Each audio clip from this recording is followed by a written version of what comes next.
Buenas tardes, Lidia. Hola, ¿qué Muy tal? bienvenida. Muchas gracias. Mira, Yara, ¿qué tal estáis? Muchas gracias por el esfuerzo. Aquí Nada, estamos Laura Mazaro y yo, a quienes conoces. sí, veo a Laura Y, por aquí. ¿Qué tal, Laura? y- Buenas tardes, Lidia, ¿cómo estás? Un placer verte nuevamente. Igualmente. y te voy poniendo en autos de quienes estamos aquí adentro, en esta Ok, sala de Zoom, para que nos conozcas. Y en un segundo, luego de esto, te presento. perfecto. Bueno, aquí hay gente de varios lugares de Argentina y sobre todo del Instituto Universitario del Hospital Italiano, que es desde donde hacemos docencia, esta red integrada de salud. Ajá. eh, Te la escucho, univers- perdóname que es que tengo aquí un lío no hay informático, problema, pero ya. no hay ningún problema mientras seguimos admitiendo. Sí, Te decía que desde el Instituto Universitario Hospital Italiano, quien agradezco, está Laura Contegni por ahí, que se ha esforzado muchísimo en toda la organización de esto, así que le agradezco mucho. Hay gente de varios lugares de Argentina, gente dedicada especialmente a bioética. Hay docentes, hay alumnos, hay gente que trabaja en comités de bioética, hay antropólogos, psicólogos, enfermeros, médicas, enfermeros y enfermeras, ujú. etcétera. Y bien, y estamos en una tarde muy gris y muy fea de invierno aquí, así que nos vas a traer un poco de calor. Bueno, sí, porque aquí estamos a 35 grados, o sea que... Laura, ¿vos podés admitir a la gente? Estoy admitiendo, sí, sí, Ah, bueno, van, muchísimas gracias. Y esperamos un minuto si se están suman y ingresando.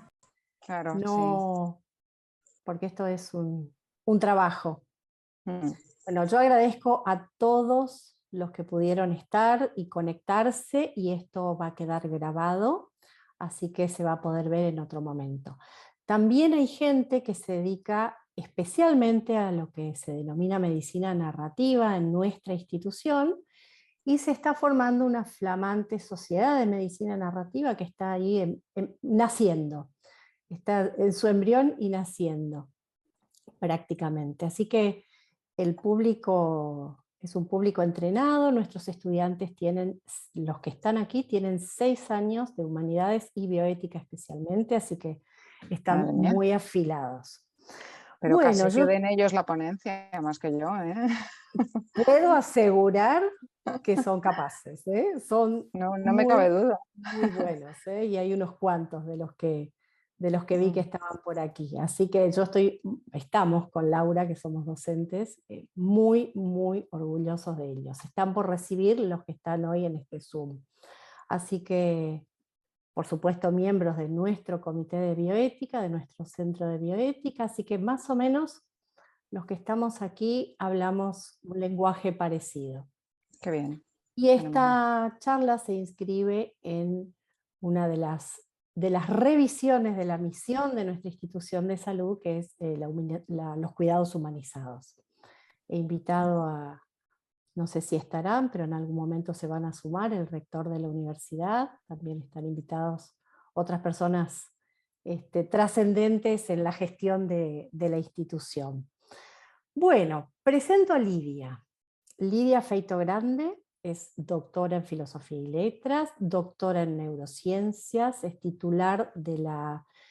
profesora titular de la Universidad Complutense de Madrid, autora de muchísimos libros, entre ellos Bioética Narrativa, que tengo aquí, bueno, sale un poco dado vuelta, y nos va a hablar hoy acerca de esta nueva corriente en la cual es experta. Es experta en muchas otras dimensiones, como la neuroética, dirige un seminario de investigación en la Universidad Complutense de Madrid y en este momento está dedicada a un trabajo largo que va a llevar 3 años acerca de la docencia en bioética. Después, Lidia, si quieres ampliar tu currículum, encantada. Yo no quiero robarte tiempo, nuestra idea es que expongas, tenemos hasta las 4:30 y te agradezco el horario no laboral en el que estás aquí.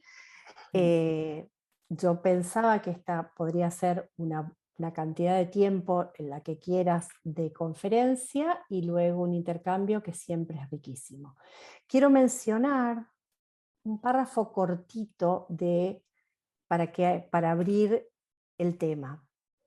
En la introducción de tu libro, del libro anterior de bioética narrativa, porque hay uno reciente, dice: vivimos una época de información, pero no de experiencia. Somos sociedad de la información, pero no una sociedad de experiencia. Salto. Ciertamente, no se trata ahora de recuperar la experiencia narrativa contra la información, sino de incorporarla para que ocupe su lugar. Porque aunque la descripción y explicación científica son sin duda útiles e imprescindibles, para hablar de la vida humana probablemente es más fructífera una narración. Así que con esto dejo abierto este webinar y es todo tuyo, Lidia. Muchas gracias de nuevo. Pues muchísimas gracias, Rosina, por tu amable introducción y por la posibilidad de estar aquí esta tarde. Para mí es un honor compartir este espacio con todos vosotros. Os voy a tratar de tú, si os parece bien, creo que será más cordial. Bueno, sé que por esas latitudes lo del vos y el usted y estas cosas lo utilizáis más que nosotros, pero bueno. Bueno, muchísimas gracias, como digo, porque me parece que además es un entorno pues especialmente rico, ¿no? Para que después podamos tener un debate. Yo lo que había pensado efectivamente era hacer primero una exposición y después dejar tiempo para que podamos dialogar y podamos compartir un poquito. Voy a ver si soy capaz de compartir mi presentación. No me deja. ¿Tenéis que darme permiso, me parece, o algo así? Hay que hacer coanfitriona. Ya te estoy habilitando, Lidia. Perfecto. Genial. Ahí está. Fenomenal. Muchísimas gracias. Pues vamos a ver si esto funciona bien. Se ve correctamente, ¿verdad? Perfectamente. Muy bien. Pues lo que yo querría es, digamos, plantear un poquito qué es esto de la bioética narrativa, pero para ello quisiera contextualizarlo, ¿no? en, digamos, lo que de alguna manera se plantea como aproximación narrativa, que creo que desde luego tiene unas posibilidades mucho más amplias que las que se restringen a la bioética. Con todo, como veréis un poco al final, creo que la bioética narrativa nos da muchas posibilidades y creo que es un campo que, bueno, pues en el libro que mencionaba Rosina, Tomás Domingo y yo hemos intentado pues trabajarlo un poco. También en el libro siguiente, la bioética narrativa aplicada, pero todavía hay mucho que hacer en esto. Así que os invito cordialmente también a que nos deis ideas y podamos dialogar un poco en esta cuestión. Quisiera empezar por, si esto quiere funcionar, cosa que de momento veo que no. Aquí estamos. Voy a empezar con un gran autor, que es Gabriel García Márquez, y con un texto, porque ya que esto va de narrativa, me parece que es importante pues, que hablemos desde lo narrativo, con un texto que es un taller de guión que se publicó después como un librito independiente, por lo menos por aquí lo conocemos así. Y ahí planteaba García Márquez que padece esta enfermedad no excesivamente dolorosa, supongo, de la bendita manía de contar, ¿no? Claro, él decía: modestamente me considero el hombre más libre del mundo, en la medida en que no estoy atado a nada ni tengo compromisos con nadie. Y eso se lo debo a haber hecho durante toda la vida única y exclusivamente lo que he querido, que es contar historias. Padezco de la bendita manía de contar. Y sigue diciendo: para mí las historias son como juguetes y armarlas de una forma u otra es como un juego. Estamos aquí para contar historias. Lo que nos interesa aprender aquí es cómo se arma un relato y cómo se cuenta un cuento. Y me pregunto, ¿esa manía se puede transmitir? ¿Las obsesiones se enseñan? Lo que sí puede hacer uno es compartir experiencias, mostrar problemas, hablar de las soluciones que encontró y de las decisiones que tuvo que tomar. Y eso es todo lo que quiero que hagamos en el taller. Como dije antes, es un taller de guión. Dice: intercambiar experiencias, jugar a inventar historias y en el ínterin ir elaborando las reglas del juego. Y la última parte que quería compartir con vosotros dice esto: el mundo, según García Márquez, se divide entre los que saben contar historias y los que no. El cuentero nace, no se hace. Claro que el don no basta. A quien solo tiene la aptitud, pero no el oficio, le falta mucho todavía: cultura, técnica, experiencia. Eso sí, posee lo principal. La técnica, el oficio, los trucos son cosas que se pueden enseñar y de las que un estudiante puede sacar buen provecho. ¿Quién fue el que dijo aquello de que si me llega la inspiración me encontrará escribiendo? Ese sabía lo que decía. Comienzo por este texto porque creo que uno de los elementos que aparecen, digamos, en la narrativa y en el enfoque narrativo es precisamente esta preocupación por narrar, por contar historias como una manera de abordar la realidad. Es decir, en el fondo, los literatos, los escritores, etcétera, probablemente lo que están haciendo es mostrarnos el mundo y hacer un análisis del mundo, pero a partir de ese elemento de narración. Y se hace García Márquez, como habéis podido ver, una pregunta que creo que es muy importante: es si esto se puede enseñar. Él estaba hablando en un taller de guión y lo que estaba intentando era plantear, bueno, pues que efectivamente, como dice ahí, hay una técnica, hay un oficio, hay cosas que sí que se pueden aprender, pero es verdad que parece que hay un elemento casi que tendría que ser innato, ¿no? Que de alguna manera uno tiene que nacer con él, que es ese don para poder contar historias. Yo discrepo un poquito, creo que ese don también se puede aprender, que de alguna manera todos los seres humanos estamos dotados de una u otra manera para contar historias y es lo que hacemos además en nuestra vida. Cosa diferente es que después sepamos cómo narrar bien o que podamos hacer del relato realmente una técnica, ¿no? O algo importante.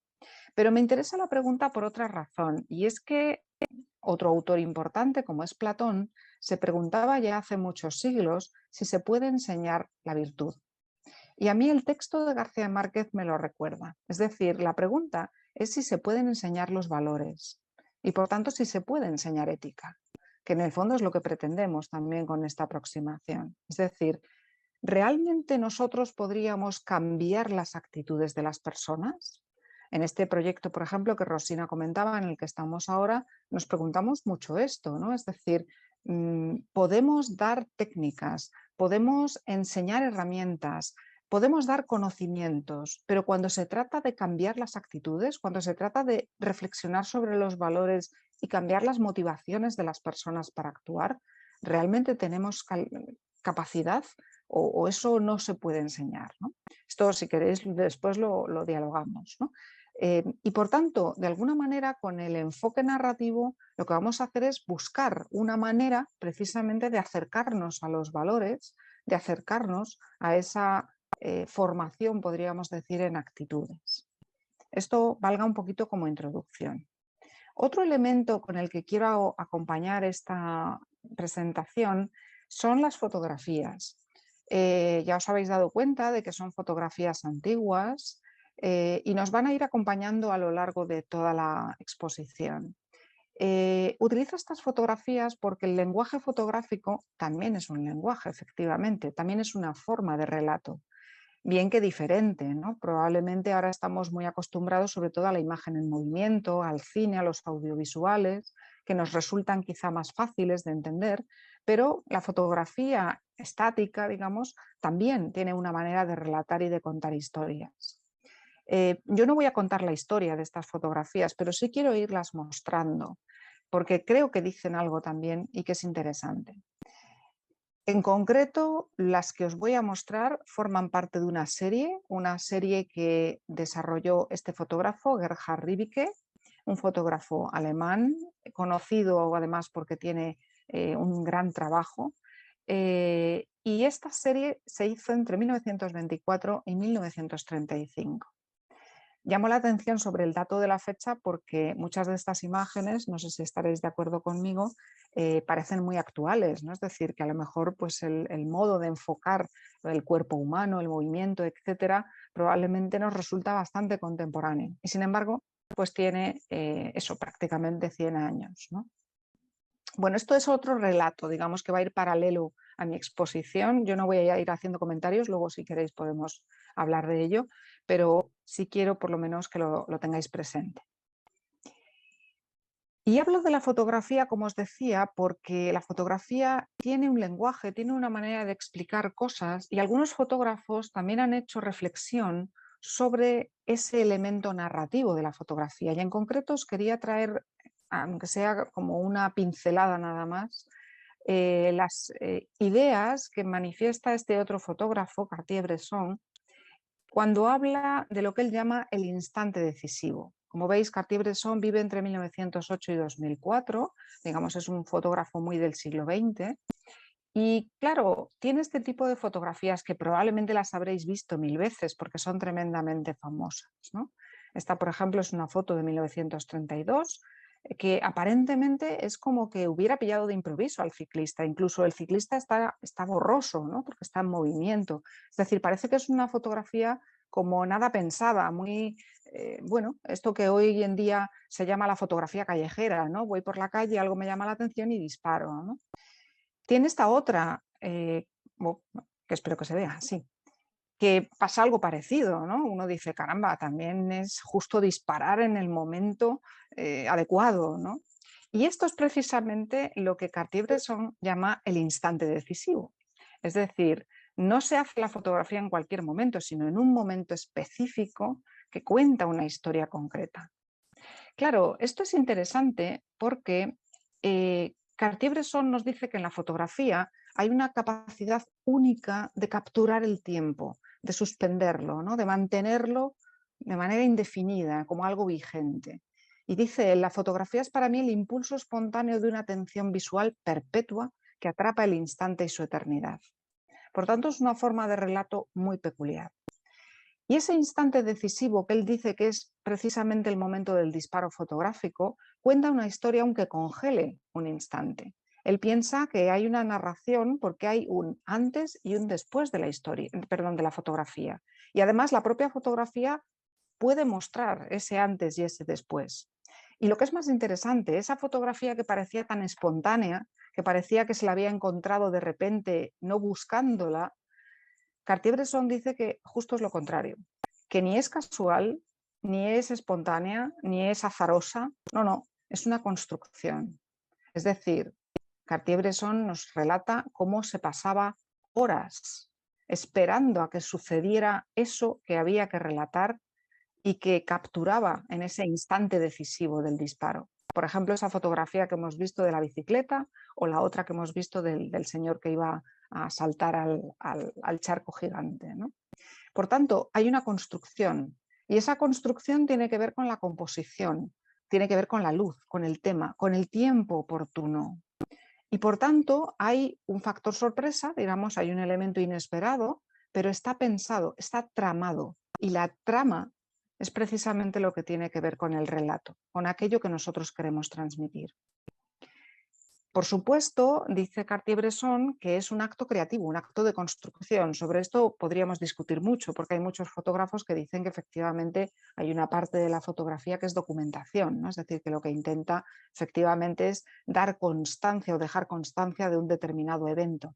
Pero Cartier-Bresson, digamos, de una perspectiva más artística, si queréis, lo que plantea es que aquí pues, hay un elemento constructivo, un elemento creativo. Y dice que se madura en este proceso, es decir, que esto también se aprende, lo que decíamos antes, es algo que se aprende con la experiencia, con el ejercicio, pero también con la enseñanza y con determinadas instrucciones. Y dice, se trata de reexaminarse constantemente, de ser más lúcido y más libre y profundizar cada vez más. Y me quiero quedar con esa frase, porque si pensamos en qué nos aportan los relatos, yo diría que justo es eso, reexaminarse constantemente, ser más lúcido, más libre y profundizar cada vez más. Porque al conocer otras historias, con el lenguaje que sea, me da igual que sea una película, que sea un libro, que sea una obra teatral o que sean fotografías, podemos aprender otros modos de lo humano, digamos, nos acercamos a otras maneras de vivir, a otras maneras de ver el mundo. Esto nos permite relativizar nuestra propia perspectiva o incluso contextualizarla, ¿no? Es decir, darnos cuenta de que nuestra mirada es siempre una mirada parcial y que por tanto hay otros modos de enfocar las cuestiones.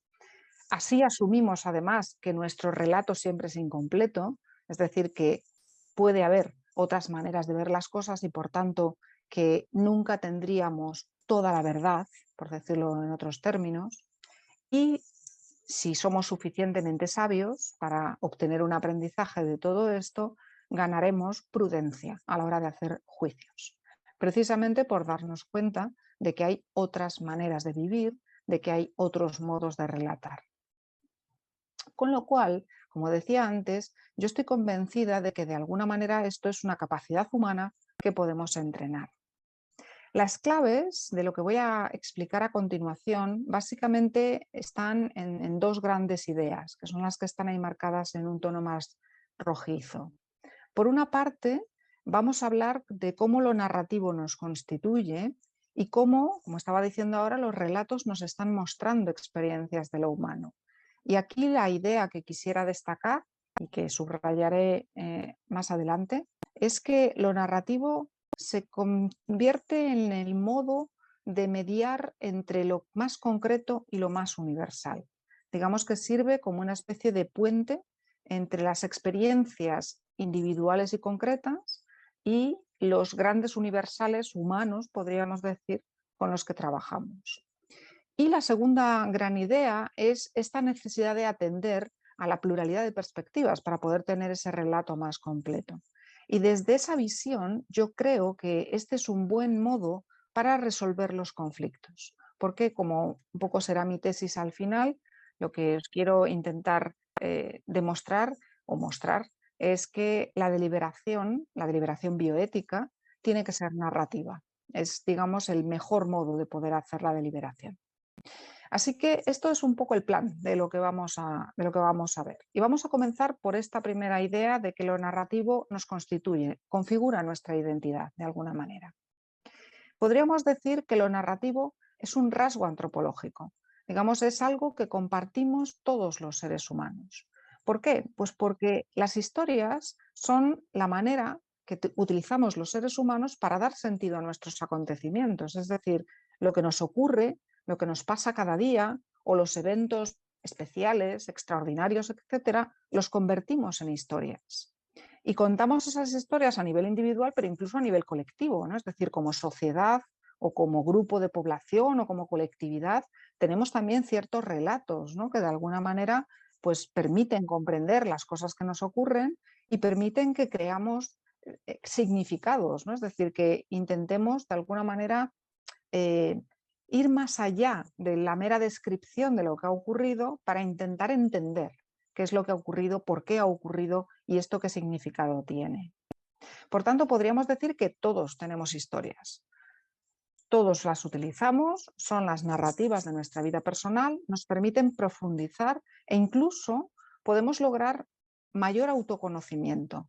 Es decir, cuando nos ocurre algo, muchas veces, esta experiencia seguro que la hemos tenido, si no todos, la mayoría, como que nos entendemos mejor cuando somos capaces de explicarlo, ¿no? Cuando le contamos a otra persona qué es lo que nos ha ocurrido, probablemente encontramos sentido y vamos de algún modo diciendo, mira, pues es como que de algún modo me siento ahora más acorde de alguna manera con mi propia experiencia, la entiendo mejor porque he sido capaz de verbalizarla, no he sido capaz de ponerla en palabras.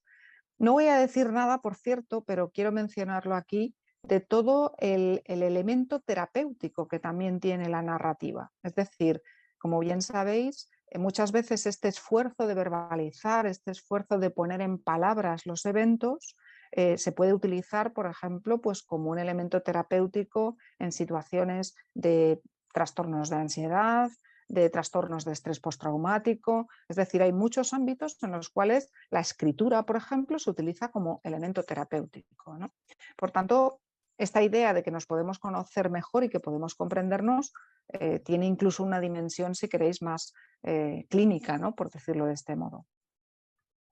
Claro, hay una situación o algunas situaciones muy llamativas en las cuales tenemos que generar esa historia, que son los eventos traumáticos, ¿no? Por ejemplo, pues cuando nos ponemos enfermos o cuando tenemos una pérdida o algo importante. Con lo cual, Es verdad que en un primer momento no tenemos capacidad para poder hacer relato, digamos que estamos en shock, ¿no? Y es imposible que uno ni siquiera tenga palabras para poder explicar lo que ocurre. Hay un excesivo estrés, una excesiva ansiedad, etcétera, y por tanto nos limitamos a reaccionar como podemos. Pero antes o después hay que convertirlo en una historia. Es decir, lo que nos ha ocurrido tiene que cobrar sentido y por tanto lo tenemos que convertir en un relato. Al contar esa historia, procesamos los datos de la memoria, generamos ese sentido que decíamos, esa comprensión, y nos va a permitir también poder controlar las emociones y poder, como decía antes, conocernos mejor. Hay un tipo de narrativa específico, que es lo que llamamos narrativas de enfermedad, que son precisamente este tipo de relatos que cuentan la historia de alguien que está padeciendo una enfermedad. Y esas narrativas nos proporcionan un marco para entender, digamos, la situación de los pacientes.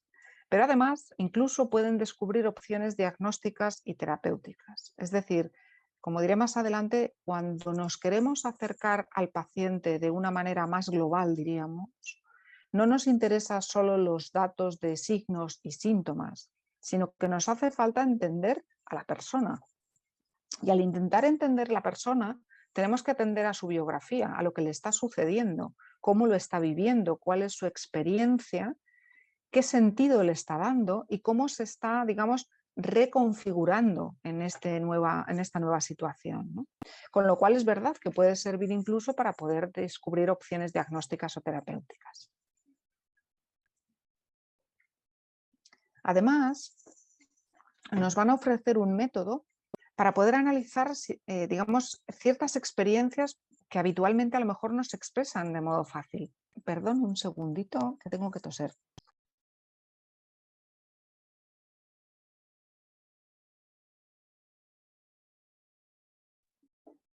Esto de hablar todo el día es malísimo.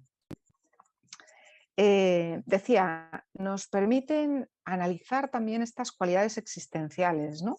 Que tienen que ver con esa experiencia vivida.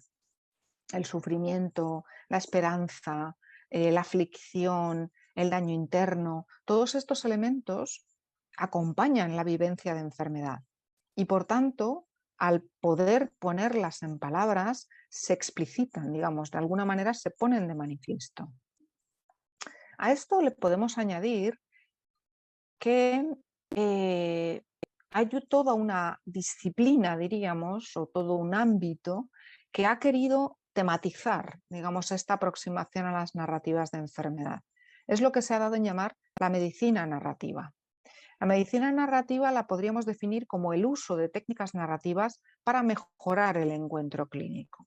Es decir, el objetivo es atender a esas historias, a esos relatos que cuentan los pacientes para poder comprender cómo es la enfermedad dentro de su vida y qué tipo de significado le está dando el paciente según su propio sistema de valores, es decir, según su propia manera de entender el mundo. Evidentemente, esto enlaza muy bien con esas propuestas de la medicina centrada en el paciente, ¿no? Es decir, de todo lo que tiene que ver con una aproximación más holística, más global, que todos conocéis. En el fondo se trata de un proceso, pues como decimos tantas veces, de humanización, ¿no? De mejora de la relación clínica. Pero también es una forma de tratamiento. En fin, sobre esto hay datos, no quiero entretenerme mucho en ello, pero para que os hagáis una idea, incluso hay estudios que muestran que hay un mejor pronóstico en aquellos pacientes que han podido relatar su historia de esta manera, digamos, más global y más cercana a su propia vivencia, ¿no? Con lo cual es también un elemento importante desde el punto de vista del tratamiento. Digamos que el médico, el tratante en general, el profesional asistencial, va a obtener una visión más amplia de la experiencia de la enfermedad y por tanto yendo más lejos que lo meramente técnico, ¿no? Digamos. Claro, este encuentro clínico narrativo que nosotros queremos lograr y que la medicina narrativa promueve requiere que se desarrolle lo que llamaríamos una competencia narrativa. Es decir, hay que capacitarse, podríamos decir, para poder trabajar en este encuentro narrativo. Y eso supone combinar tres tipos de habilidades.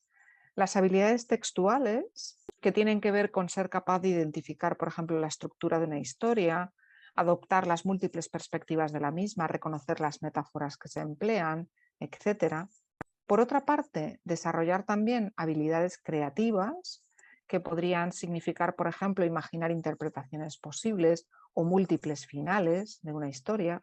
Y finalmente, habilidades afectivas, que tienen más que ver con actitudes que tenemos que desarrollar, como tolerar la incertidumbre, dejarnos llevar al estado de ánimo de la historia, etc.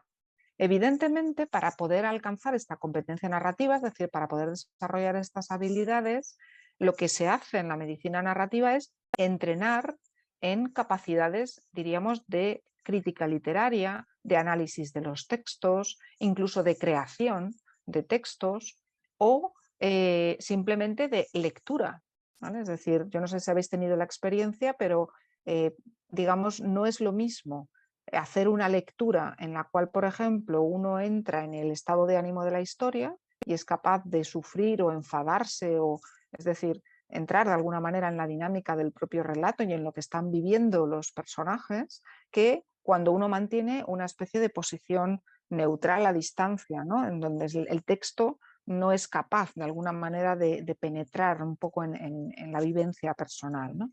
Con lo cual hay que capacitarse, como digo, también para desarrollar esas capacidades o esas habilidades. En el fondo, la competencia narrativa significaría, como mínimo, ser capaz de escuchar con atención la historia del paciente, y esto significa no solo escuchar lo que cuenta, sino también lo que no cuenta, o lo que enfatiza, ¿no? O lo que subraya, o las historias subsidiarias, o las interpretaciones que hace, ¿no? Es decir, a mí, por ejemplo, yo les digo a mis estudiantes muchas veces que es muy interesante, digamos, cuando el paciente empieza a contar una historia que aparentemente no tiene nada que ver con lo que estaba relatando, ¿no? Respecto a sus síntomas, porque a lo mejor en esa historia que está contando están muchas claves de lo que le está sucediendo. Pero no solemos prestar atención y al contrario, incluso le reconducimos rápidamente, ¿no? Es decir, no se vaya por las ramas, ¿no? Céntrese, cuénteme exactamente qué le pasa o dónde le duele. Bueno, pues a lo mejor es que es interesante también eso que no cuenta o eso que enfatiza o esas historias aparentemente tangenciales, ¿no? Otro elemento de esta competencia narrativa tiene que ver con comprender el punto de vista del paciente, pero comprenderlo desde el paciente, es decir, desde su propia vivencia, desde su contexto, desde sus valores, desde la propia historia del paciente, no desde la mía, que puedo hacer un juicio, digamos, sobre esa situación, sino desde su propia perspectiva. También, por supuesto, no juzgar, es decir, mantenerse, digamos, en una situación de escucha, pero implicarse en la interpretación de la historia. Es decir, ayudar también al propio paciente a que pueda comprender mejor lo que está sucediendo, incluso ofreciéndole alternativas desde el punto de vista de la interpretación. De hecho, hay un autor, Howard Brody, que dice, y a mí esto me parece muy interesante, que tiene que haber lo que él llama una primacía del relato del paciente. De tal manera que la idea sería, el paciente tiene su manera de entender las cosas e interpretarlas.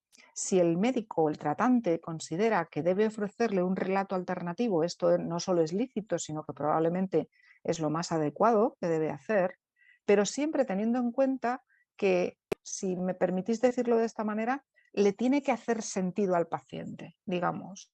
Es decir, el paciente tiene que hacer suya esa otra interpretación alternativa, porque si no, de alguna manera la tomará como algo ajeno, como algo que es incomprensible. A mí me gusta poner un ejemplo aquí, no sé si por vuestras latitudes se habla del mal de ojo, ¿no? Es decir, esta especie de elemento que es pues medio mistérico, simbólico, ¿no? Esta idea de alguien me quiere mal y entonces me ha echado una especie de maldición, ¿no? El mal de ojo. Entonces, claro, imaginad, por ejemplo, que aparece un paciente que dice, pues a mí es que me duele el corazón, me duele el pecho, yo noto además, no sé, algunas sensaciones como extrañas, no puedo respirar bien y yo estoy convencida de que es que me han echado mal de ojo. Claro, esta es la interpretación del paciente, este es su relato. Evidentemente, el médico que lo trata seguro que tiene otras interpretaciones mucho más adecuadas de por qué le duele el pecho y por qué no puede respirar bien. Pero la idea es que cuando le ofrezca esa alternativa, ese relato alternativo, tiene que hacerlo de tal manera que al paciente le dé sentido y le permita reconstruir la historia. Porque si nos limitamos a rechazarla y decir, no, mire, esto que me cuenta el mal de ojo, esto es una tontería, esto no tiene ningún sentido y yo le voy a dar la explicación científica real. Probablemente el paciente no pueda hacer suya esa historia, sencillamente porque la entiende como algo ajeno e incluso como algo hostil, porque el médico no parece querer entender, digamos, lo que el paciente está sufriendo, ¿no? Con lo cual esto de implicarse en la interpretación de la historia es complejo, porque supone, como digo, entender la perspectiva del paciente, pero también a veces ayudarle a reconducir esa historia. Y hay otro elemento de la competencia narrativa que tiene que ver, lógicamente, con lo que seguro que estáis pensando que se deduce de lo anterior, que hay que establecer un vínculo con el paciente, ¿no? Un pacto de cuidados, un compromiso de alguna manera para que se establezca una relación de confianza.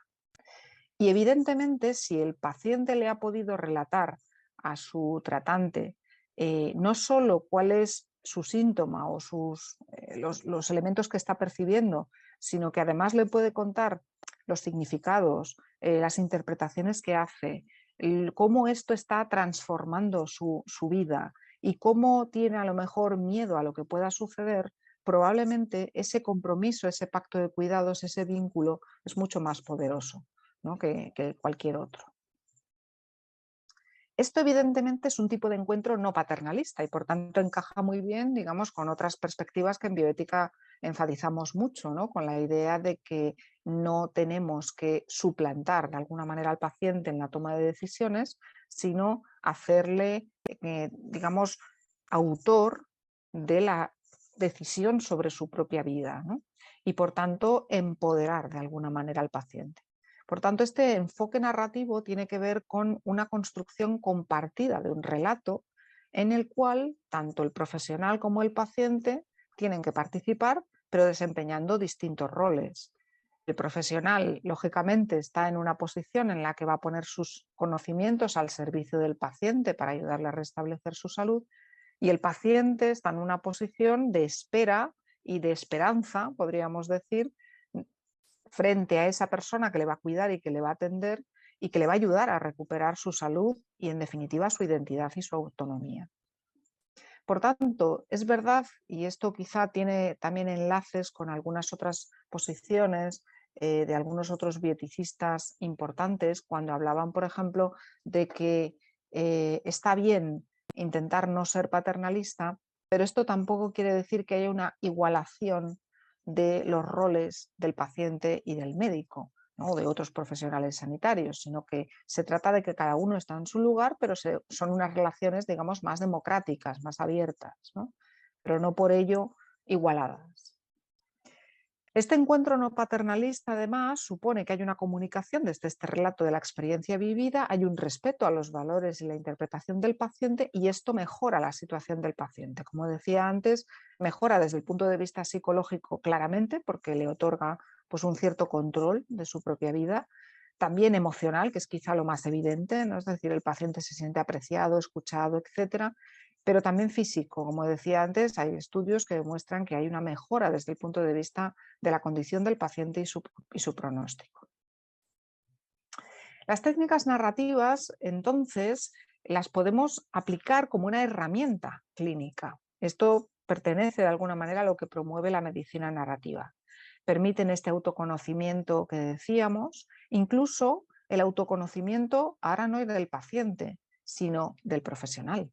Es decir, el profesional analiza también cuál es su perspectiva respecto al paciente y ve también dónde están sus límites y sus resistencias frente al relato del paciente, ¿no? O frente a la manera de interpretar lo que está sucediendo por parte del paciente. También el profesional admite muchas veces la incomodidad que le produce o la incertidumbre o el enfrentamiento que puede tener con un paciente. Le permite también tener conciencia de los propios valores, de sus comportamientos y de sus creencias, y va supuestamente a mejorar la capacidad de cuidar, empatizar y tener compasión. Por tanto, no solamente es mejor para el paciente, sino que también de alguna manera ayudan al propio profesional y por tanto le permiten también dar un mejor cuidado a los pacientes. Claro, con esto además se logra un conocimiento mayor de las emociones. Es verdad que con las emociones nos manejamos, diríamos que francamente mal, ¿no? Es decir, cuando se pone una emoción en juego parece que se nos nubla el juicio racional, ¿no? Con lo cual aquí, al poderlas explicitar y poderlas plantear de una manera verbal en un relato, probablemente podemos tener un mayor control de la situación. Se puede comprender mejor la experiencia de sufrimiento y podemos reconocer un poco pues, todo lo que tiene que ver con el final de la vida, con el sufrimiento y con la enfermedad, ¿no? Digamos, tematizarlo de otra manera, si queréis decirlo así. Y en el fondo es un modo de dar sentido a lo que nos ocurre e incluso al propio encuentro clínico. Bueno, esto es lo que plantea la medicina narrativa, pero se puede ir más allá y lo que yo quiero proponeros no es tanto un enfoque estrictamente de mejora del encuentro clínico, que es lo que plantea la medicina narrativa, sino ir al mundo de la bioética o al mundo de la ética en general, ¿no? Es decir, intentar cambiar de perspectiva, eh, mirar de otra manera con un enfoque narrativo las cuestiones que tienen que ver con la toma de decisiones en situaciones de conflictos en bioética o de análisis de problemas bioéticos. Con lo cual, tenemos que pensar en un modelo nuevo, el modelo narrativo. En el modelo narrativo, que es este que estamos mencionando, los seres humanos son, podríamos decir que, autores de sus propias vidas, en la medida en que son no solo los narradores, sino además quienes construyen su historia, pero además son actores necesariamente, todos lo somos, de un papel que nos ha tocado desempeñar. Es decir, tampoco toda nuestra vida es una creación, sino que en buena medida pues somos, podríamos decir, el fruto de determinadas circunstancias históricas, geográficas, sociales, etcétera, que nos han tocado en suerte o en desgracia, vaya usted a saber, y por tanto somos actores dentro de esa enorme trama, diríamos, universal, ¿no? Que es la historia del mundo, pero en parte también somos autores. Tenemos como un doble rol. Y esto nos obliga a ser responsables de nuestras decisiones. Es de alguna manera lo que nos convierte en seres morales. ¿No? Es que yo creo que somos seres morales porque tenemos alguna dosis de creación de nuestra propia vida. Claro, esto significa que es importante indagar en los contextos interpretativos que nos van a permitir dar sentido precisamente a las opciones de valor que hacemos, a los conflictos en los que nos encontramos o a los modos de entender el mundo y la vida. Y por tanto, el modelo narrativo es el que mejor nos va a permitir hacer esta indagación, es el que nos va a permitir explorar de alguna manera nuestras interpretaciones. Esa comprensión de sentido se puede hacer a través de los textos, como acabo de decir, textos de muy diverso tipo. Como dije antes, no solo hay lenguajes narrativos diferentes, sino que podríamos decir que la propia vida humana es un texto, la propia vida humana es una narración, en la medida en que es una biografía, en que hay una trama, como decía antes, hay un antes y hay un después, hay un nudo y hay un desenlace. Digamos que es un relato nuestra propia vida. Y por eso, cuando hablamos de ética narrativa, lo que estamos haciendo es sencillamente considerar que todo modo de afrontar los conflictos de valores, todo lo que tiene que ver con la ética, es una manera de interpretar también al propio ser humano. Y por eso es por lo que hablamos de una ética hermenéutica. Como sabéis, la hermenéutica es, digamos, esa ciencia o esa disciplina que se encarga de la interpretación de los textos. Inicialmente la hermenéutica arranca con los textos bíblicos como interpretación de esos textos y después se plantea como análisis literario. Y lo que nos planteamos ahora es que podríamos utilizar ese enfoque hermenéutico, podríamos decir, también para el mundo de la ética y en concreto para el mundo de la bioética. Y quiero presentaros a esta autora porque desde este enfoque, un poco de trabajar con el modelo narrativo, plantea una idea muy interesante, que es lo que ella llama la imaginación narrativa. Esta autora es Martha Nussbaum y nos dice que la literatura expresa un sentido de la vida y muestra un modo de acercarnos o de entender la realidad que es distinto de los textos teóricos. Digamos que la literatura no es ensayo, sino que está abordando la realidad de una manera distinta. Y con esa manera de expresarse desarrolla, dice Nussbaum, lo que llama la imaginación narrativa. La imaginación narrativa es un experimento mental, yo diría, muy interesante. Tiene que ver con la capacidad de entender las historias, digamos, desde una vivencia real. Por tanto, no las historias como meros relatos que me cuentan algo que me parece increíble, sino historias que pueden ser la vida de alguien. Me permite mirar desde otras perspectivas y me prepara para la interacción con otros individuos. Y este punto me parece capital. Es decir, no solo entiendo mi propia vida, sino que la entiendo en relación con otros seres humanos. Y por tanto, eso me permite entender qué dinámicas de lo humano son universales, un poco en esa mediación que antes comentaba, y qué elementos son estrictamente propios y por tanto mucho más circunstanciados. Con lo cual, esta imaginación narrativa tiene que ver con esa vía hermenéutica que comentaba. Digamos que la literatura lo que va a hacer es servir como elemento para desarrollar la capacidad moral y, por tanto, responde de alguna manera a esa pregunta que planteaba al comienzo de si esto se puede enseñar. Se puede enseñar. Mediante la literatura se puede desarrollar la capacidad moral.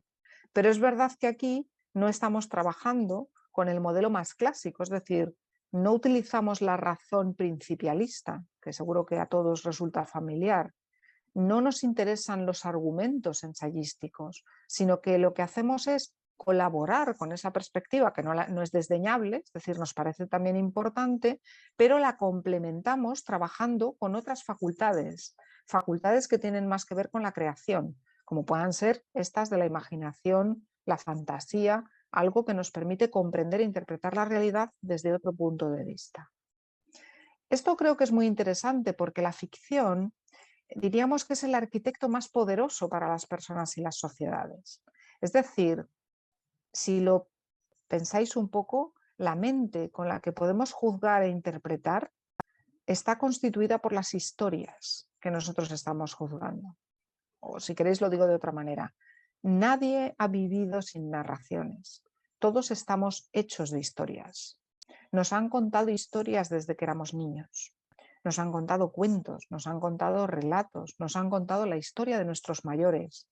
Y nosotros hemos ido contando también nuestra propia vida. De tal manera que estamos hechos de historias.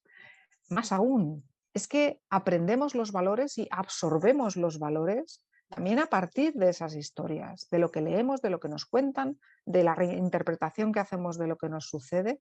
Es decir, nuestro aprendizaje moral, en buena medida, viene dado por las historias que nos han contado y los valores que hemos visto dentro de esas historias. No solo las que tenían un afán moralizante, ¿no? Como puede ocurrir muchas veces pues, con los cuentos que tienen una moraleja final y que intentan de alguna manera enseñarnos algo, sino incluso también con aquellos relatos que no pretendían enseñarnos nada, pero que nos han mostrado otro modo de ver las cosas. Por tanto, de algún modo, ese elemento de ficción, ese elemento literario, si queréis, es el que nos permite también tener la capacidad racional de hacer juicios. Por tanto, están imbricadas y entrelazadas las dos capacidades. Cuando leemos una historia, nos encontramos en un mundo que es diferente del nuestro. Digamos que nos exponemos al otro, a otro sistema de valores. Y es muy entretenido esto, porque en el fondo lo que hacemos es un proceso de contrastación. Lo que solemos hacer es intentar comparar con el nuestro. Es decir, lo que me están contando y esta manera de ver el mundo coincide o no coincide con mi manera de ver el mundo y con mi manera de interpretar las cosas.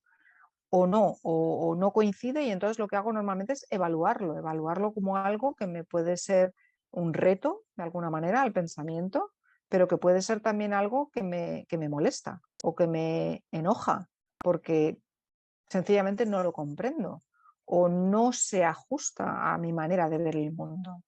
Es decir, ese exponernos al otro es entrar en un proceso, diríamos, de contrastación con nuestra propia manera de ver las cosas.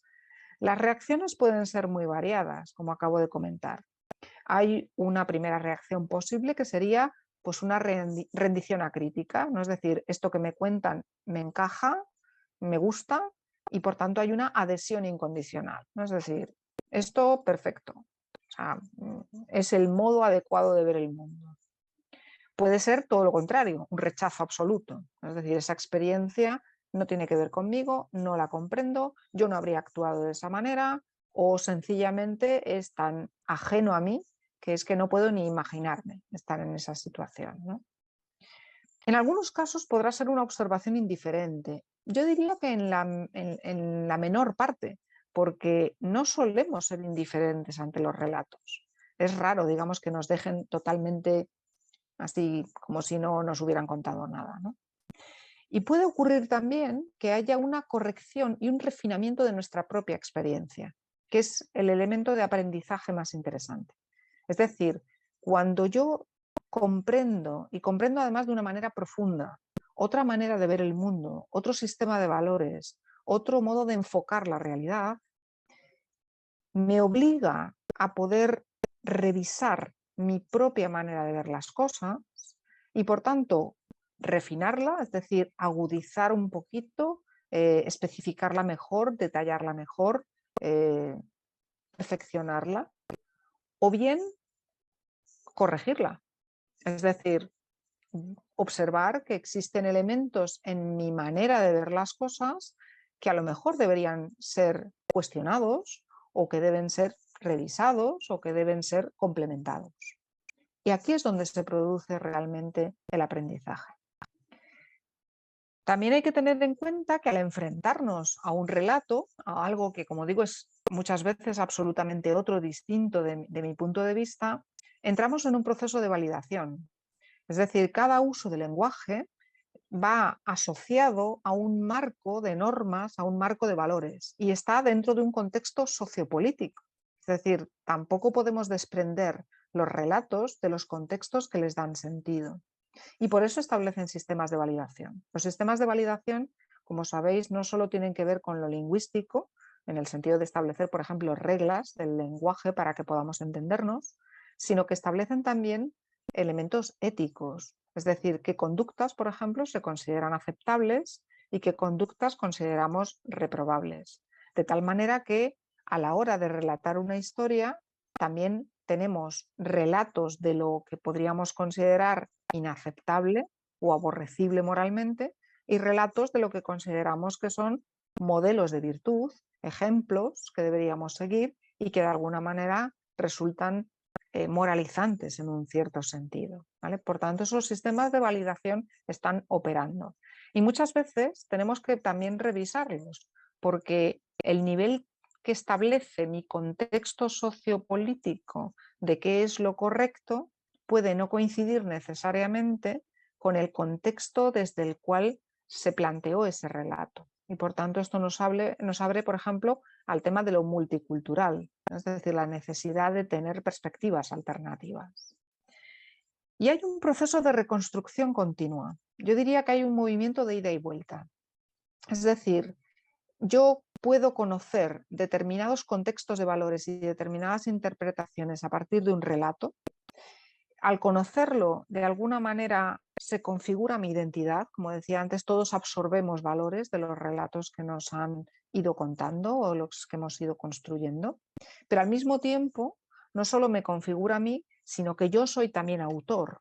Es decir, yo doy sentido a los relatos. Es como que hubiera, como digo, un movimiento de ida y vuelta, ¿no? Del individuo hacia el relato y su contexto y de ese contexto hacia el individuo que le configura de algún modo. Por tanto, es un proceso de construcción y reconstrucción continua.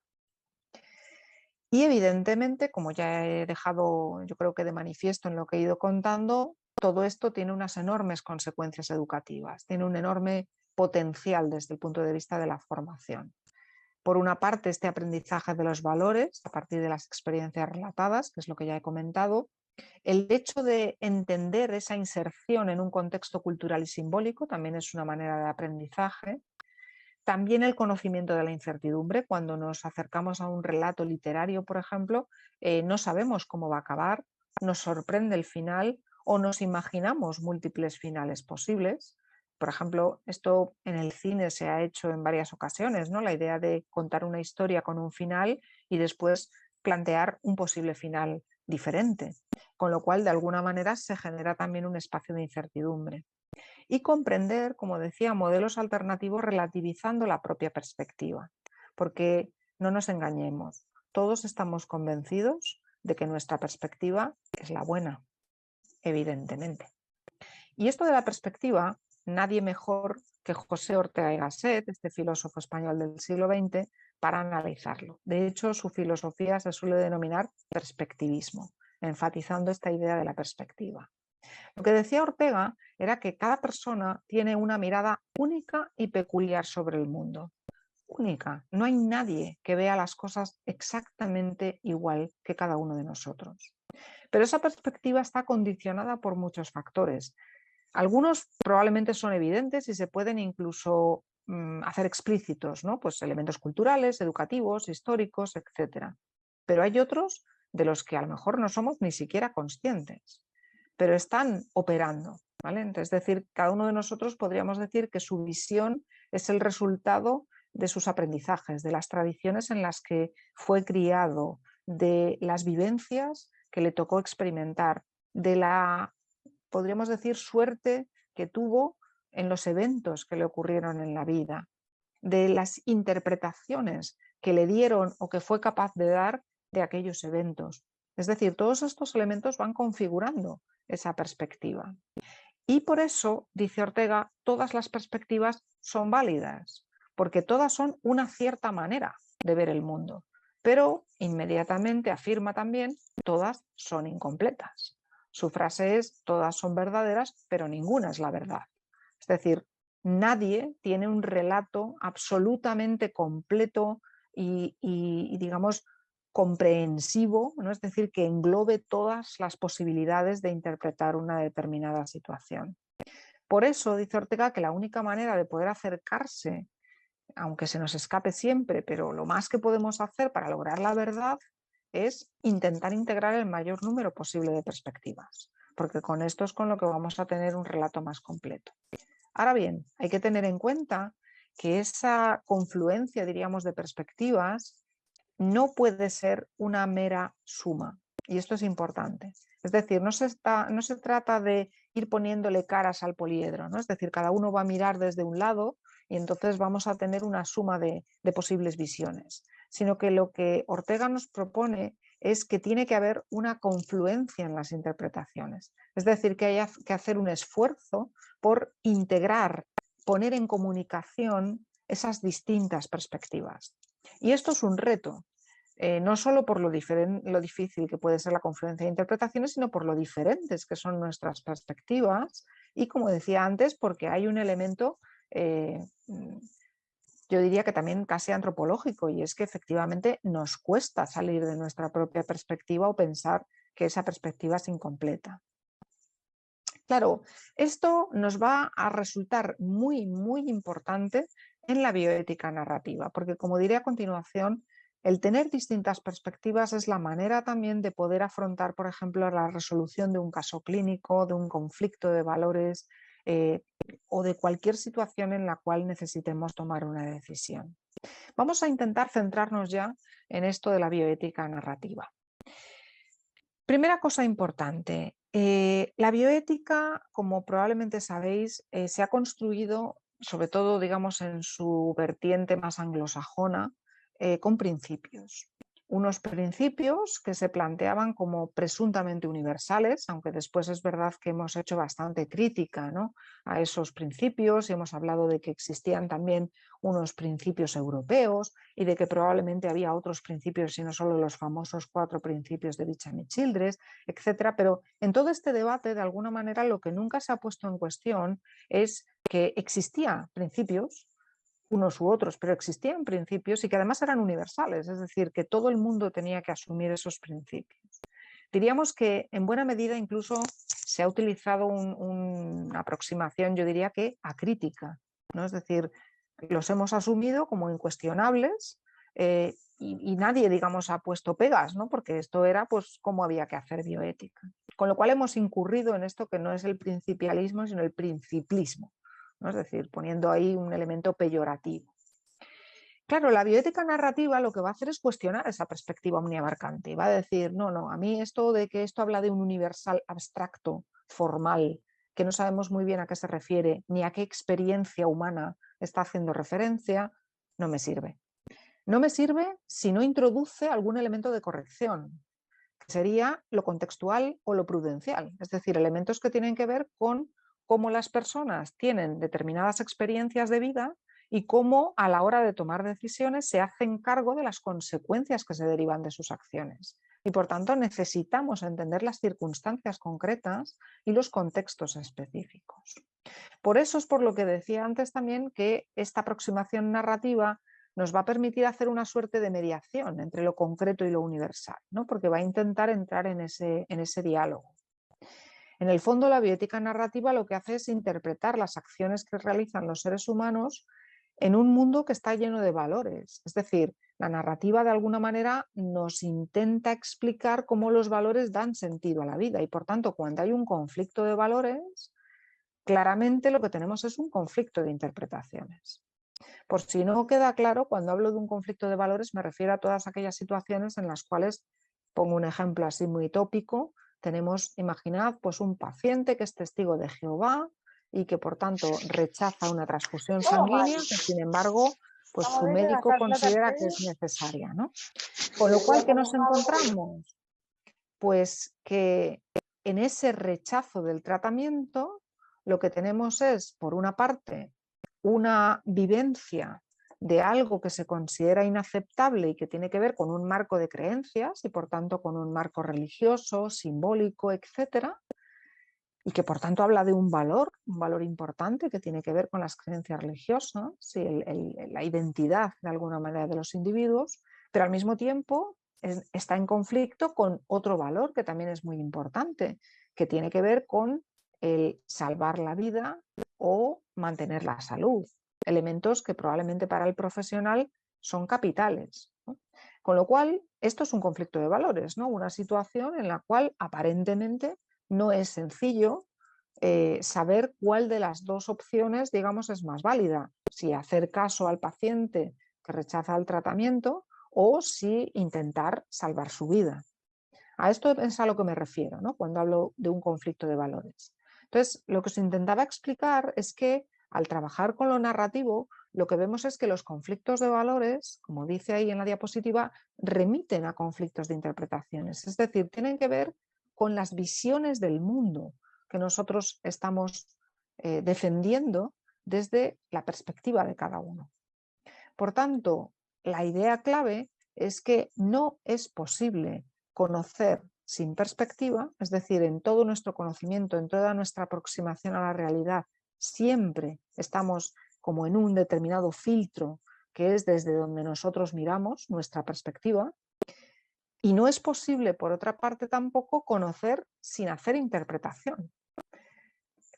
Si queréis me lo llevo al extremo, hasta los datos presuntamente más objetivos, los que son de alguna manera pues datos empíricos con los que trabajamos, están sufriendo una interpretación porque tienen que ser elucidados y clarificados a la luz de una teoría determinada. Por tanto, si la interpretación es un elemento capital, nosotros tenemos que asumir que entonces todos estos elementos narrativos que nos permiten acercarnos al contexto, que nos permiten dar sentido, son algo esencial. Por eso decía antes que la aproximación narrativa no es eliminable, es que realmente es el único modo posible de acercarnos a esa complejidad de la realidad. Y por eso ponía el acento antes en esta aproximación hermenéutica, porque la hermenéutica enfatiza enormemente esa idea de que la interpretación es parte del conocimiento, que no se puede conocer sin interpretar, como decía. Y por otro lado, no hay interpretaciones unívocas, por complicar más la cosa. Es decir, no solo es que haya que interpretar, sino que hay múltiples interpretaciones posibles. No hay verdades absolutas. La realidad es más múltiple, más compleja, mucho más difícil de atrapar, como para que nosotros podamos hablar de que hay una verdad que es la única y que es completa en sí misma. Esto de afirmar que las verdades no son absolutas, desde luego nos genera bastante ansiedad y bastante preocupación, es algo muy intranquilizador. Pero es verdad que probablemente tiene que ver con la complejidad de la realidad, que no admite el pensamiento único, y es una dimensión más creativa, porque en el fondo lo que nos invita es a pensar que cuando conocemos cuando intentamos resolver un conflicto, cuando tenemos que tomar una decisión, cuando hay que analizar un problema bioético, necesitamos hacer este análisis también de las interpretaciones. Porque estamos en el mundo de los valores, y en el mundo de los valores esta idea de que no hay verdades absolutas y de que todo tiene que ver con la interpretación probablemente es mucho más evidente que en otros territorios. Claro, teniendo en cuenta la fragmentación, la multiplicidad de discursos y de interpretaciones, evidentemente va a haber conflictos, siempre. Por tanto, lo único que nosotros podemos hacer es intentar trabajar para entrar en ese discurso y buscar soluciones a través del diálogo. Y esto es lo que pretende hacer la deliberación, como sabéis. Claro, esto de intentar trabajar en un espacio deliberativo con interpretaciones discordantes no es nada fácil. Hay un autor como Hans-Georg Gadamer que nos plantea que lo que deberíamos intentar para buscar esa manera de integrar las distintas interpretaciones es lo que él llama una fusión de horizontes. La fusión de horizontes significa que deberíamos, en primer lugar, tener en cuenta que cada horizonte aporta una visión válida. Horizonte aquí sería equivalente a lo que hemos llamado con Ortega perspectiva. En segundo lugar, que aunque sea una visión válida, no todas son igualmente válidas, y este es un punto especialmente difícil, digamos, es decir, todos podríamos decir que hay relatos más afinados, más certeros, más adecuados para expresar una determinada realidad que otros. Cuando esto lo intentamos plantear en los relatos de pacientes, nos encontramos con la misma dificultad. Es decir, hay relatos de pacientes que van más descaminados que otros, por decirlo de este modo. Por tanto, es verdad que todas las perspectivas aportan una visión válida, pero no todas son igualmente válidas. Y también sabemos, y esto es lo que nos plantea también Gadamer, que la verdad requiere confluencia de perspectivas. Esto, por ejemplo, pensando en una obra de arte, para que os hagáis una idea, dice Gadamer, claro, si yo veo, por ejemplo, un cuadro que está en un museo, el cuadro, que diríamos que es como una fotografía, como decía antes, es una especie de relato estático de una determinada realidad, yo lo puedo interpretar a la luz de lo que el autor quiso decir. Este sería un primer horizonte, el horizonte del autor. ¿Qué es lo que el autor quiso expresar? Que es posible incluso que lo haya contado, que lo haya escrito o que en algún sitio esté reflejado cuál era ese objetivo del autor al pintar ese cuadro. También podríamos pensar que hay un segundo horizonte, que es el horizonte de los espectadores que han ido a ver ese cuadro en el momento en que el cuadro se pinta. Es decir, si el cuadro era, imaginemos, del siglo XIX, pues los espectadores del siglo XIX hacen una interpretación que tiene que ver, por ejemplo, con el momento histórico que están viviendo o incluso con la zona geográfica en la que están. Con lo cual tenemos más horizontes aquí, en este caso los de los espectadores. Pero claro, ahora pasan 100 años o 200 años y vemos el cuadro y hacemos nuevas interpretaciones, porque estamos en un horizonte distinto. El horizonte de los espectadores de hoy en día probablemente es distinto del de los espectadores del siglo XIX, pero también es un horizonte válido, es decir, también aportan una interpretación que es integrable en la obra, de tal manera que podríamos decir que al final la obra como tal no admite una única interpretación, sino que admite múltiples interpretaciones. Por eso, para alcanzar la verdad, todo lo que podemos alcanzar, que ya sabemos que es inalcanzable, requiere que haya esa confluencia de perspectivas o esa fusión de horizontes, ¿no?, que plantea Gadamer. Claro, por tanto, después de todo lo que hemos dicho, ante este conflicto de interpretaciones en un espacio complejo, múltiple, incierto, donde además tenemos que tomar decisiones, porque aquí no estamos haciendo la interpretación de un cuadro o de una obra literaria, sino que cuando analizamos problemas bioéticos tenemos que también adoptar una visión práctica, que es la de encontrar una solución para el conflicto, se hace necesario tener una aproximación distinta, que es la aproximación narrativa a la deliberación, que es lo que ahora os quiero comentar.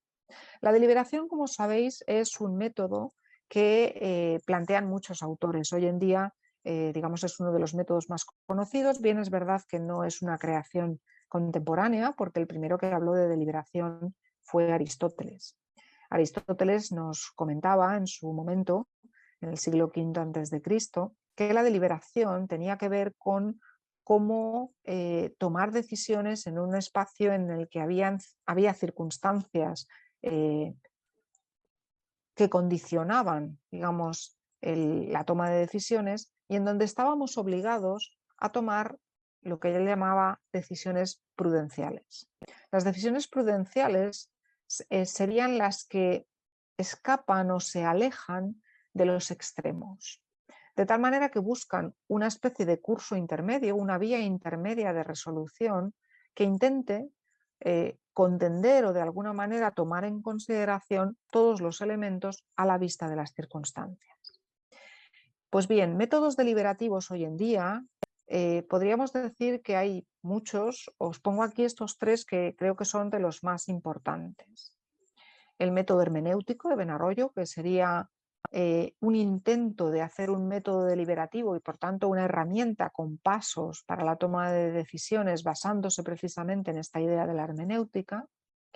El método deliberativo de Diego Gracia, que tiene sobre todo una dimensión muy clínica, está pensado para poder resolver conflictos en casos clínicos, en donde hay que tomar decisiones con pacientes, etc. Y lo mismo, plantea un método en el cual se va pasando por una serie de etapas en donde se analizan primero los hechos, después los valores y finalmente los deberes, pero que tiene la misma idea, tomar una decisión prudencial.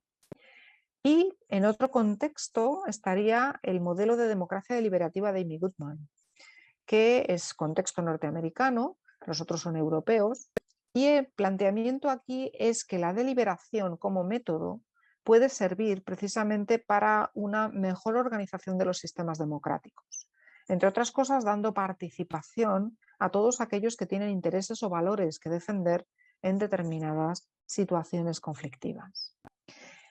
Siendo cada uno diferente, lo cierto es que tienen también unos elementos comunes. Todos ellos hacen una distinción importante entre los hechos y los valores, entendiendo que los hechos son, digamos, los datos empíricos, los datos más objetivos, aquellos elementos que se pueden someter a la descripción, mientras que los valores tienen que ver con elementos que estimamos o que evaluamos de esos hechos o de las cualidades que tienen esos hechos. Y hacen un énfasis en las interpretaciones como manera de poder comprender esos sistemas de valores. Todos ellos tienen una conciencia clara del conflicto como algo, como ya hemos dicho, inevitable. Enfatizan el diálogo como vía de resolución, un diálogo que se tiene que dar siempre en condiciones de igualdad, y consideran, precisamente para tomar esa decisión prudencial que comentaba, que tienen que construirse cursos de acción que tomen en cuenta todas las perspectivas que están implicadas, todos los valores que de alguna manera están en juego. Este proceso deliberativo, de alguna manera, reconoce que efectivamente hay distintos modos de acceder a la realidad, lo que decíamos antes, que todo es cuestión de perspectiva, que hay distintos relatos, que no hay verdades absolutas, que siempre miramos desde un filtro y que además cada disciplina, cada visión tiene un lenguaje, tiene una manera de interpretar la realidad, esto que hemos comentado antes. Por tanto, para poder enfocar los conflictos, necesitamos desarrollar esa competencia narrativa de la que hablábamos antes en la medicina narrativa. Capacidad de imaginarse el punto de vista del otro, comprender los propios valores, hacer esa labor de introspección y autoconocimiento, entender cómo me está determinando mi propia perspectiva a la hora de entender los problemas y tomar conciencia de algo que parece que es de sentido común, pero que muchas veces olvidamos, y es que siempre existe otro modo posible de contar la historia. Es decir, siempre hay un relato alternativo.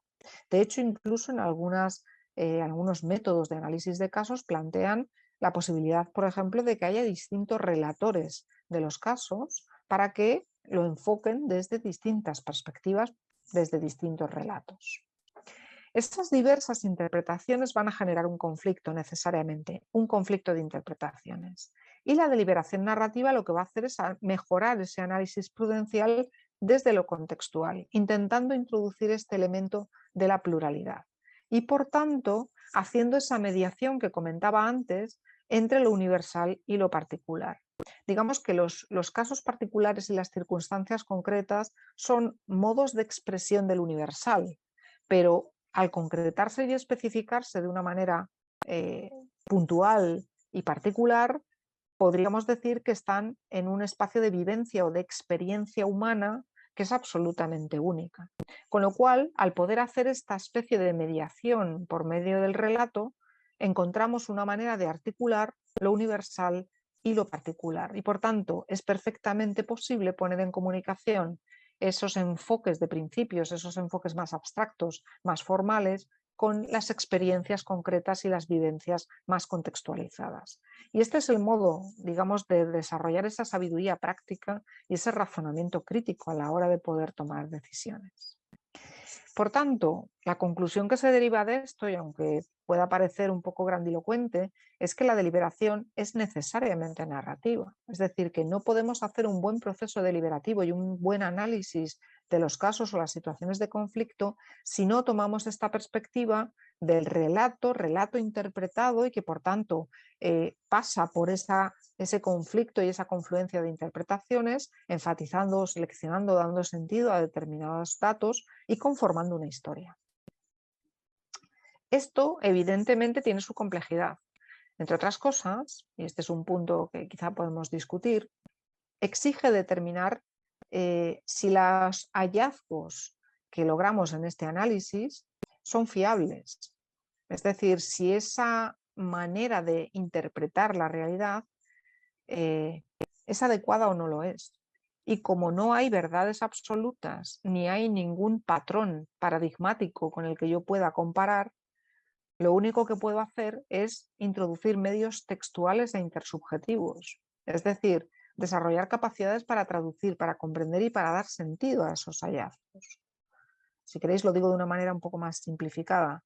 Para poder entender si un relato o una cierta manera de interpretar un evento o una situación conflictiva tiene visos de realidad y puede ser adecuada, necesito dialogar con otros, es decir, tiene que ser el propio proceso narrativo y el propio proceso de diálogo y deliberación el que me permita entender, por medio de esta especie de confluencia de interpretaciones, si efectivamente mis hallazgos son adecuados. Este es un punto conflictivo y difícil, digamos, de la deliberación.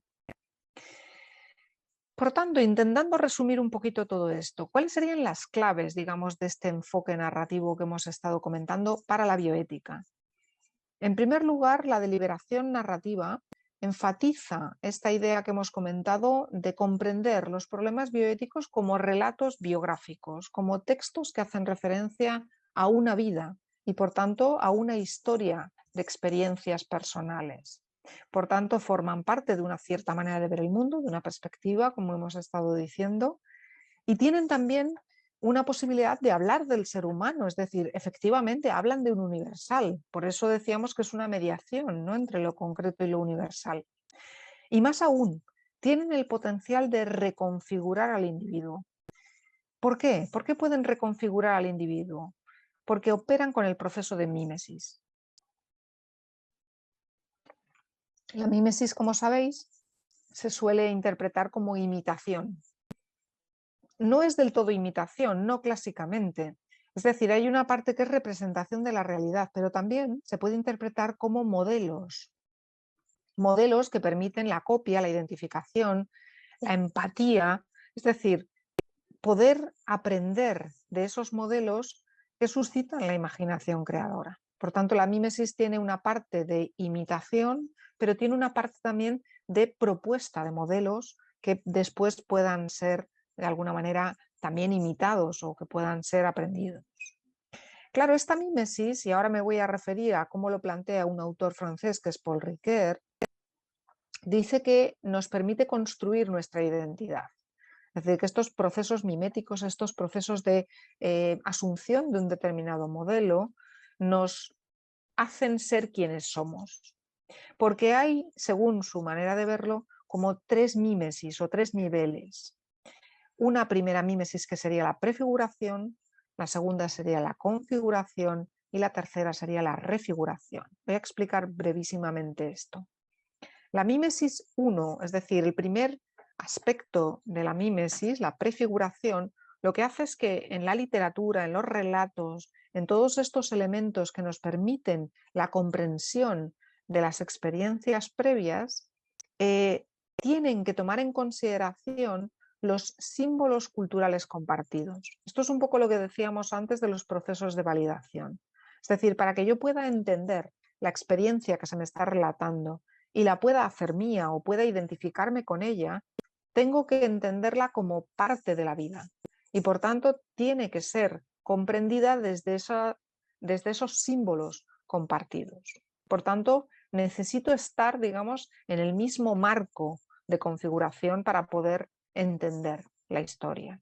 Esto probablemente lo hemos experimentado todos, ¿no? Cuando vemos una historia que no tiene nada que ver con nuestro marco cultural o con nuestro marco de valores o con nuestros símbolos, entonces simplemente no podemos entenderlo. Hay un segundo momento, la mímesis 2, que es la parte de configuración, que sería la construcción de una trama. Es decir, me cuentan una historia, hay un relato que se desarrolla temporalmente. Y esto no es la vida. Es decir, yo veo que es una historia distinta, es un relato que me están contando. Pero en ese relato lo puedo aplicar, lo puedo llevar a mi propia vida. Este sería el tercer paso, el de refiguración. Y por tanto me transforma. Ese relato que yo he visto y que he podido comprender, me lo puedo aplicar, puedo identificarme con él, puedo copiarlo de alguna manera, puedo aplicarlo a mi propia vida y por tanto me transforma, me refigura, me reconfigura, si queréis decirlo así. ¿Vale? Por tanto, efectivamente hay un proceso de transformación del individuo a través de los relatos. Y además hay incluso un elemento que puede ser de cierta distancia crítica, de juicio, y que permite un proceso de catarsis. Es decir, no solo es que me identifico, sino que al trabajar con una historia que de alguna manera me relata cosas con las que yo puedo identificarme, esto me sirve de elemento, podríamos decir, de purificación. Promueve un cambio en mi propia vida, me hace revisar, me hace transformar y por tanto también tiene esta dimensión catártica. Sigamos. La bioética narrativa se mueve en un espacio que ya hemos comentado entre lo particular y lo universal y por tanto desconfía de las aproximaciones teóricas como los modelos de principios que son presuntamente objetivas y más bien enfatiza la necesidad de construir modelos a partir de la realidad concreta, de los casos circunstanciados, contextualizados. Por otro lado, recupera dimensiones de la moral que habían sido relegadas o olvidadas. Pensad que, sobre todo desde el siglo XVIII, se han impuesto los modelos que tienen que ver precisamente más con los principios de una moral, digamos, más deontológica, más formal, más jurídica, si queréis, en donde el planteamiento era establecer elementos normativos que puedan tener esa dimensión de universalidad y que se apliquen en función de lo correcto sin establecer particularizaciones, contextualizaciones o elementos de circunstancia que pudieran establecer de algún modo situaciones específicas o concretas. Con lo cual se olvida la experiencia vital, se olvida el compromiso con el otro humano. Todo eso es lo que ahora rescatamos con este enfoque narrativo. Es la atención al contexto, la atención a lo particular, a los elementos incluso emocionales que forman parte de la toma de decisiones. Además, promueve la formación de una capacidad de percepción de lo particular. Como ya hemos dicho, me permite relativizar de alguna manera mi propio sistema de valores o mi propia perspectiva. Me permite desarrollar una cierta sensibilidad a través de estos procesos de identificación con historias. Es decir, sirve como educación de las actitudes morales. Y esto quisiera que lo pensarais no solo como en la educación de los niños, sino como en la educación en la que tenemos que entrar todos. Es decir, en buena medida, por ejemplo, la formación en bioética es una capacitación para tener cierta sensibilidad ante los problemas de valores. es algo que tiene que ver con actitudes, como decía al principio, con aquella pregunta de Platón, ¿no? Si se puede enseñar la virtud. Es decir, en el fondo lo que estamos diciendo es que efectivamente con este modelo narrativo se pueden educar las actitudes morales. Este sería un poco el resumen de lo que aporta, digamos, la bioética narrativa. Y quisiera, para ir terminando, hablar de la relación que tiene con otros modelos, ¿no? Claro, podríamos decir que hoy en día en la bioética hay otro tipo de enfoques que podríamos llamarlos alternativos. Digamos, desde ese enfoque más clásico de los principios, etcétera, han ido surgiendo otro tipo de aproximaciones. Y en buena parte de esas aproximaciones se ha enfatizado precisamente esta idea de las emociones, de las actitudes, considerando pues eso, que los elementos normativos y de principios no son suficientes. Aquí se sitúa la ética narrativa, como ya hemos mencionado, pero también estaría, por ejemplo, la bioética feminista.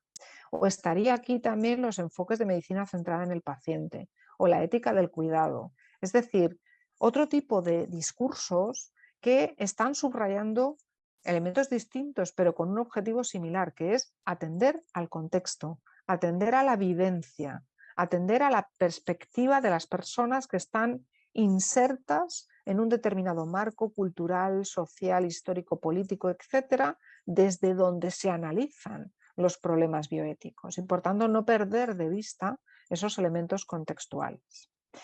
Todos estos planteamientos alternativos, yo los llamo así por ponerles un nombre, coinciden en cuestionar, por ejemplo, esa centralidad del discurso del individualismo liberal que enfatiza mucho la idea de autonomía y desprecia la interdependencia, la vulnerabilidad y todos aquellos elementos que parece que atañen a la fragilidad del ser humano, pero que sin embargo son tremendamente importantes. También todos estos planteamientos reafirman ese rol de las emociones y las virtudes en la vida moral y cuestionan esa moral basada solamente en principios abstractos, no atendiendo, como decía antes, al contexto, a lo particular y también a las relaciones y las interdependencias. Así que con estos planteamientos se pueden generar procesos de aceptación y comprensión de los propios valores en un contexto de pluralidad, en un contexto de diferencia. Se afirma la validez del diálogo, lo cual incluye también esto que hemos comentado antes de esas competencias narrativas de no enjuiciamiento, de apertura, de autoconocimiento, y se potencian diferentes modos de analizar los problemas éticos, los problemas bioéticos o los conflictos de valores, si lo preferís. Yo diría que aquí introducen un elemento de creatividad y me parece que este es un elemento tremendamente valioso. Así que quiero terminar con esta frase, que ciertamente no es mía, es de Cervantes. En el Quijote dice: el que lee mucho y anda mucho, ve mucho y sabe mucho. Así que nada más, os presento aquí las portadas de los libros que ya mencionó Rosina también al principio y muchísimas gracias por vuestra atención.